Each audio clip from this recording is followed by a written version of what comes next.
Hello friends, welcome back to my channel. फिर चलिए बात करते हैं कल के ट्रेडिंग सेटअप के बारे में। कल हम बैंक निफ्टी और निफ्टी में कैसे ट्रेड प्लान कर सकते हैं। सबसे पहले बात करते हैं बैंक निफ्टी के बारे में। बैंक निफ्टी का अगर आप देखेंगे जो कल का अगर जो वीकली एनालिसिस वीडियो आपने देखा होगा उसमें क्लियरली मेंशन किया था कि कहाँ पे आपको बाय करना है और कहाँ पे सेल करना है। जो हमको बाय की प्लानिंग करनी थी वो इसके ऊपर बाय करने की प्लानिंग हम लोगों को करनी थी। अगर ये रेंज निकाला तभी हमको बाय की प्लानिंग करें। और अगर आप देखेंगे आज के पूरा दिन जो है जो बैंक निफ्टी ने इस हाई के पास नहीं गया हो, तो इसलिए बाई का ट्रेड हम लोग का एग्जीक्यूट नहीं हुआ। सेलिंग के ट्रेड हम प्लान किए थे जब तक मार्केट इस लेवल को ब्रीच नहीं करता है, यानी 53,300 लेवल को ब्रीच नहीं करता तब तक हमें सेलिंग की प्लानिंग नहीं करनी वाली। अदरवाइज मार्केट क्या होगा, पिंग पोंग करेगा ही, ऊपर नीचे करेगा और केवल ऐसा लेट होगा। अगर देखेंगे सेम आज के डेट में मार्केट वैसा ही हुआ। अगर आप देखेंगे मार्केट हमारा ओपन हुआ, ओपन होने के साथ एक थोड़ी सी वॉलेटिलिटी क्रिएट किया, फिर साइडवेज हो गया और वापस से इस रेंज का ब्रेकआउट देकर वापस से एक कैंडल ब्रेकआउट दिया, वापस स्लो एंड स्टडी जो है मार्केट जहां से ओपन हुआ था उसके आसपास में ही आकर वापस क्लोज हुआ है। तो अब इंटरेस्टिंग सेशन ये होना है कल के दिन में कि कल क्या वाकई बैंक निफ्टी फिर से जो ये लेवल इस लेवल को होल्ड कर पाता है या नहीं होल्ड कर पाता। अगर इस लेवल को बैंक निफ्टी होल्ड नहीं कर पाता, यानी कि अगर बैंक निफ्टी इस लेवल को होल्ड नहीं कर पाता है देन नीचे का डोर ओपन हो जाएगा, फिर टारगेट आपका 52,900 का टारगेट आपको देखने को मिलेगा। एक ये आपको एक ट्रेड यहाँ पे श्योरली मिल सकता है अगर बैंक निफ्टी ने इसको ब्रेकडाउन किया तो।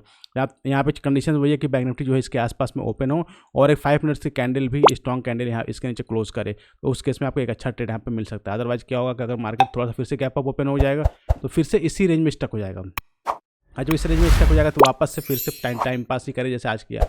अगर मैं डेली टाइम फ्रेम में आपको दिखाता हूँ तो डेली टाइम फ्रेम में क्या हुआ, सेम अगर आप ब्रेकआउट किया, ब्रेकआउट करने के बाद मार्केट क्या है उस रेंज में कंसोलिडेट कर रहा है। ये अब एज अ बुल आपको बहुत स्ट्रांग लगेगा कि जो हायर लेवल पे है मार्केट जो है ऐसे टाइम बिताए और टाइम बिताने के बाद फिर ब्रेकआउट करता है तो अच्छा मोमेंटम आपको देखने को मिलता है। तो अभी आपको अब कल का भी भी ऐसा ही अगर वापस से इस लो को ब्रिज करता है तभी आप नीचे के लिए आएगा। अदरवाइज क्या होगा फिर से इसी रेंज में चलता रहेगा। तो आपको वॉच आउट करना है कल आपके मॉर्निंग आवर में बैंक निफ्टी हमारा ओपन कैसा था, ओपनिंग कैसी होती है।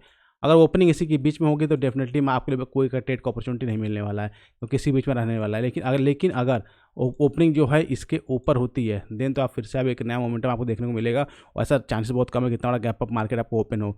और फिर अगर गैप डाउन ओपन होता है तो उस केस में फिर से आपको ट्रैप आपका जो सेटअप है आपको अलाउ नहीं करेगा, क्योंकि अगर आप गैप डाउन ओपन होता है तो उस केस में फिर आप बस ये टारगेट बचता है। तो फिर अगर पुल बैक आता है, समझे यहाँ पे गैप डाउन ओपन होता है और फिर पुल बैक आता है फिर इसके नीचे अगर जाता है तो आप यहाँ पे शॉर्ट का ट्रेड इनिशिएट कर पाएंगे, अदरवाइज आपको ट्रेड का इनिशिएट नहीं कर पाएंगे। तो मार्केट में कभी कोई ऐसा टाइम आता है जब आपको कुछ भी नहीं करना भी लिए भी आपको प्रॉफिट था, क्योंकि अल्टीमेटली क्या होगा अगर आपका एसएल मल्टीपल एसएल सेट नहीं हुआ है तो फिर आपको जो एसएल हिट नहीं हुआ आपका प्रॉफिट ही है। तो उस केस में क्या होता है आप अगर नई ट्रेड भी करते तो भी आपको प्रॉफिट आपको देखने को मिलने वाली है। क्लियर।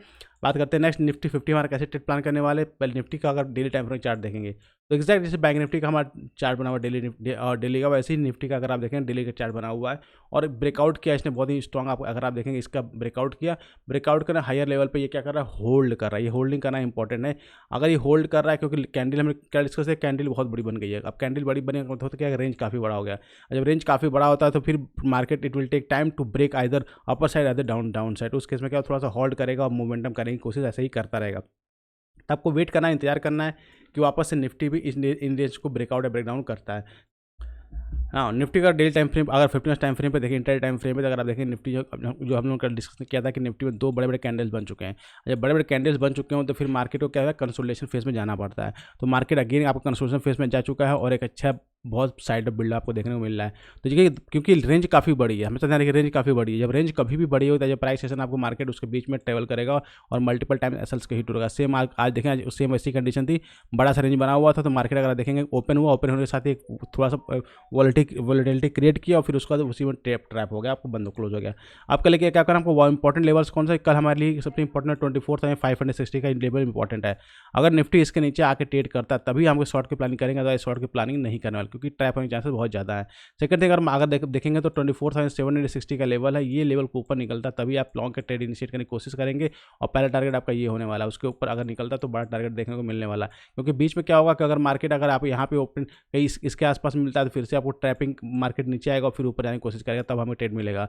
अदरवाइज क्या होगा अगर यहाँ पे मार्केट ओपन होता है और अब ट्राई करेंगे एंट्री करने के लिए आपको लिए फंस जाएंगे और ऐसा आपका हिट होने वाला है। मार्केट कल अगर इसके आसपास ओपन होता है, यहाँ पर ओपन होने के साथ एक 15 कैंडल ब्रेकडाउन करती है, स्ट्रॉन्ग क्लोज देती है, देन आप शॉर्ट के ट्रेड इनिशिएट करते हैं। टारगेट आपका जो ये स्विंग लो है आपको 24,320 का लो है, इसके आसपास का टारगेट आपको डाउन साइड देखने को मिल सकता है। तो क्लियर कट ट्रेड आपके साथ सामने है कि कहाँ पे आपको ट्रेड प्लान करना है। गाइस ये थी डिटेल इन्फॉर्मेशन कल के ट्रेडिंग सेटअप के बारे में। आई होप आपको वीडियो अच्छी लगी हो, तो उसके लिए लाइक बनता है, साथ ही चैनल सब्सक्राइब नहीं किया जरूर सब्सक्राइब कर लें ताकि इस तरह की इन्फॉर्मेटिव वीडियो मिलता है। मिलते हैं नेक्स्ट वीडियो में next analysis. Till that be fearless, live fearless.